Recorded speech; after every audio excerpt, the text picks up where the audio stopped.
இப்போது குக்கரில் வந்து நீங்கள் தண்ணி ஊற்றி வச்சுக்கோங்க. நம்ம பார்த்திங்கன்னா இப்போ மரவள்ளி கிழங்கு வந்து நம்ம வேக வைக்க போகிறோம். நீங்கள் பெருசு லென்த்தாக இருந்ததுன்னா பீஸ் பீஸாக வெட்டிக்குங்க. அப்புறம் இதில் போட்டுடலாம்.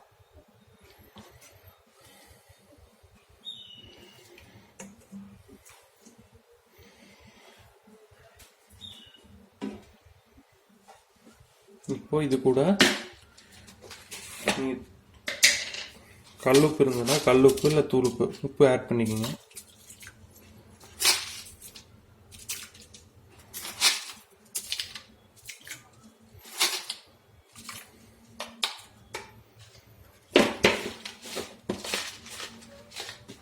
இப்போ வந்து நம்ம அடுப்பு ஆன் பண்ணிக்கலாம்.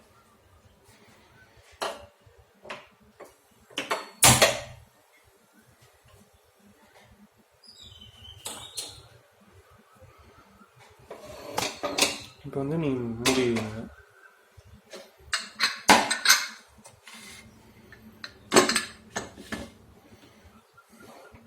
ஒரு 5 விசில் 6 விசில் விட்டுக்குங்க. அப்போ தான் கிழங்கு வந்து நல்லா வேகும்.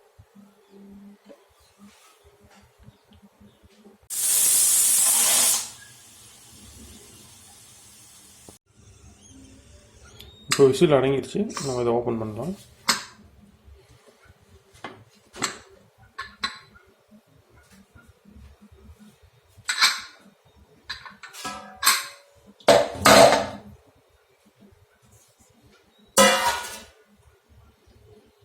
இப்போ இதில் இருக்கிற தண்ணி வந்து வடித்து எடுத்துருங்க.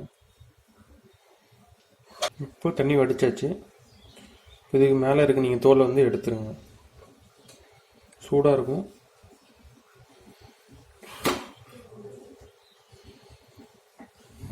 இங்கே நல்லா ஆற வச்சுட்டு நீங்கள் அந்த தோலை எடுத்துருங்க. தோலை எடுத்துகிட்டு நீங்கள் இதை அப்படியே சாப்பிட்லாம். நம்ம வந்து இதை வந்து தாளித்து காமிக்க போகிறேன். அதை வந்து பார்ப்பீங்க. ஹலோ ஃப்ரெண்ட்ஸ், இன்றைக்கி நம்ம இந்த வீடியோவில் என்ன பார்க்க போகிறோம்னா மரவள்ளி கிழங்கு ஸ்நாக்ஸ்.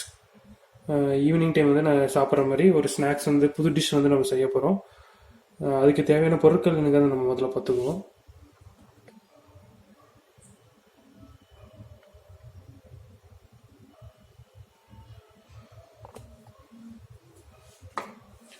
இப்போது மரவள்ளி கிழங்கு பார்த்திங்கன்னா வேக வச்சு நீங்கள் சின்ன சின்ன பீஸாக வந்து கட் பண்ணி எடுத்து வச்சுங்க. அப்புறம் பெருவெங்காயம், அப்போது நான் 2 தக்காளி, பச்சை மிளகா, கருவேப்பிலை, தாளிக்கிறதுக்கு கடுகும் கடலைப்பருப்பும், அப்புறம் மஞ்சத்தூள், மிளகாய்த்தூள், அப்போ உப்பு தேவையான அளவு, அப்புறம் எண்ணெய். இப்போ நம்ம வந்து எப்படி செய்கிறோன்னு சொல்லி பார்ப்போம். இப்போ வந்து நம்ம செய்ய ஆரம்பிக்கலாம். முதல்ல அடுப்பு ஆன் பண்ணிக்கோங்க.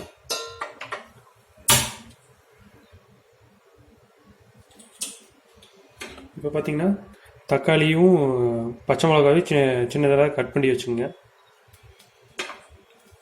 பாத்திரம் காஞ்சோடனே நம்ம எண்ணெய் ஊற்றலாம். இப்போ நம்ம எண்ணெய் ஊற்றலாம்.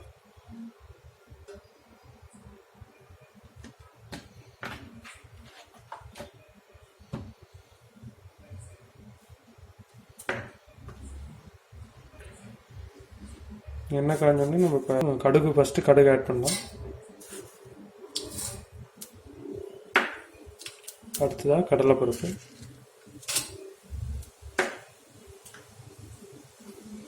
போட்டு நல்லா லைட்டாக இது பண்ணிக்கணும்.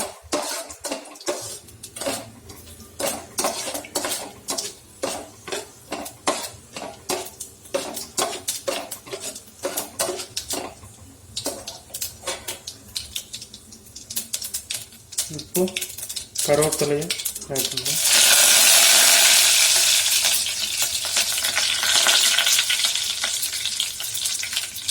அடுத்தது பச்சை மிளகா,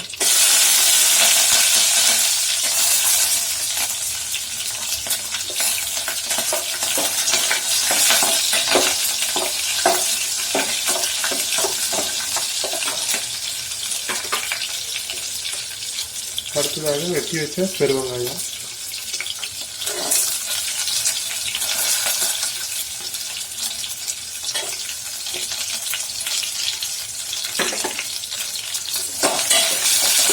இப்போ போட்டுட்டு நல்லா வெங்காயம் வணங்குற அளவுக்கு கொஞ்சம் கலரிடணும்.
இப்போ நம்ம தக்காளி ஆட் பண்ணிக்கலாம்.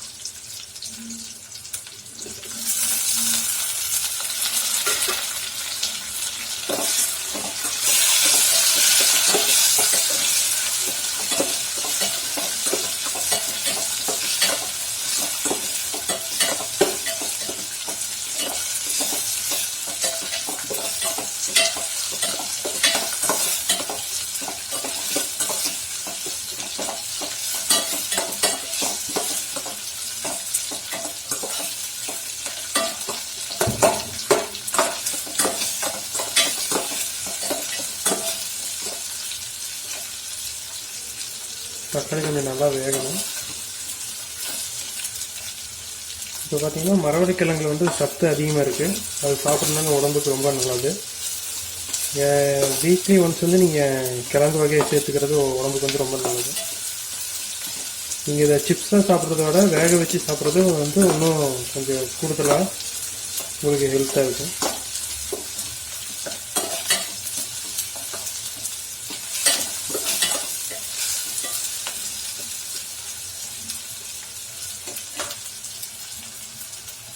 இப்போ வந்து உப்பு ஆட் பண்ணிக்கணும். நீங்கள் வேக வைக்கும்போது உப்பு போட்டிருந்தா நீங்கள் இப்போ வந்து கம்மியாக போட்டால் போதும். இல்லை நீங்கள் வேக வைக்கும்போது உப்பு போடலை அப்படிங்கும்போது நீங்கள் கொஞ்சம் உப்பு வந்து சேர்த்து போட்டுக்கோங்க. நான் வந்து ஆல்ரெடி உப்பு போட்டுட்டேன், இருந்தாலும் கொஞ்சமாக நான் வந்து ஆட் பண்ணிக்கிறேன்.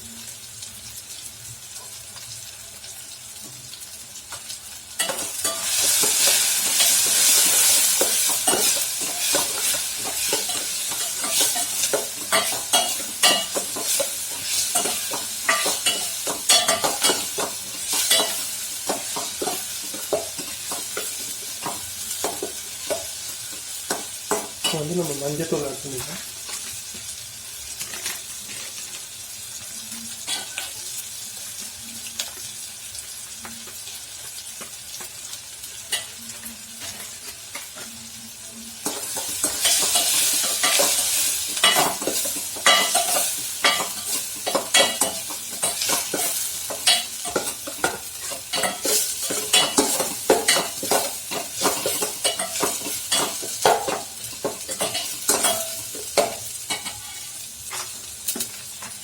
கொஞ்சமாக வந்து நான் மிளகாய்த்தூள் ஆட் பண்ணிக்கிறேன்.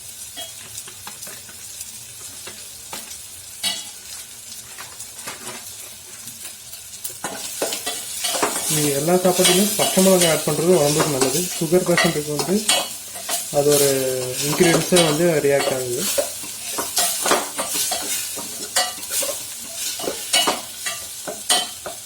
இப்போ நம்ம வந்து கிழங்கு வந்து ஆட் பண்ணிக்கலாம்.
இப்போ வந்து நம்ம அடுப்பு ஆஃப் பண்ணிடலாம்.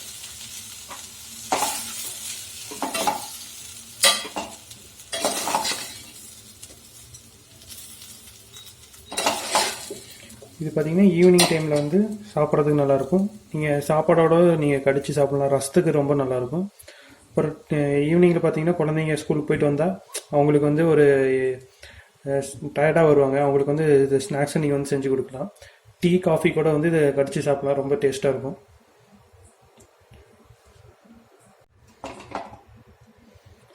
நம்மளோட ஸ்நாக்ஸ் ரெடி.